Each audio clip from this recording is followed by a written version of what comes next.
Hello, my viewers. Welcome back to English class. Today's class is very important for those who want to learn English, who want to speak English. Yes, আজকের ক্লাসটা সত্যিই খুবই গুরুত্বপূর্ণ হবে যারা ইংলিশে কথা বলতে চাও বা ইংলিশে ফ্লুয়েন্ট হতে চাও।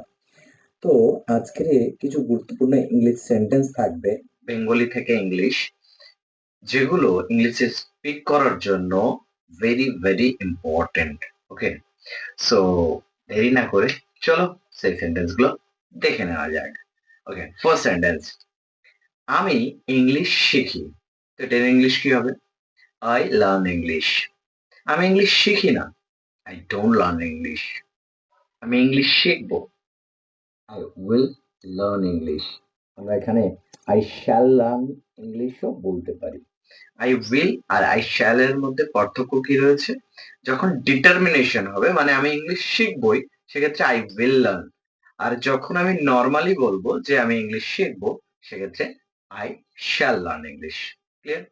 ওকে, আমি ইংলিশ শিখবো না, এক্ষেত্রেও আমরা দুটো ইউজ করতে পারি।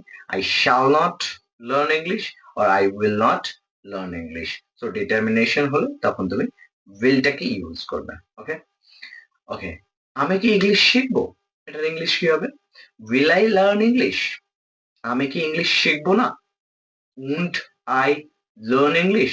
বা আমরা নর্মালি যদি বলি তাহলে কি হবে? শান্ট, অর্থাৎ shall not. Shunt I learn English? Clear? তো এইরকম টাইপের আমি আরো একটা ডিফারেন্ট টাইপ সেন্টেন্স বলছি। যেমন আমি চা বানাই। তো এটার ইংলিশ কি হবে? I make tea. অথবা আমি বলতে পারি আই প্রিপেয়ার টি। ওকে, আমি চা বানাই না। তো এটার ইংলিশ কি হবে? আই ডোন্ট মেক টি অথবা আই ডোন্ট প্রিপেয়ার টি। আমি চা বানাবো। তো এটার ইংলিশ কি হবে? আই শ্যাল মেক টি অথবা আই শ্যাল প্রিপেয়ার টি। এক্ষেত্রে যদি ডিটারমিনেশন হয় তাহলে উইল ইউজ করতে পারো। আচ্ছা, আমি চা বানাবো না। এটার ইংলিশ কি হবে? I shall not make tea অথবা I shall not prepare tea. আমি কি চা বানাবো? এটার ইংলিশ কি হবে?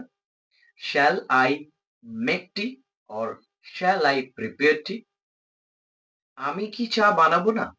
না, এটার ইংলিশ আমি আর বলবো না। এটা তোমরা কমেন্টে লিখে জানাও। ওকে?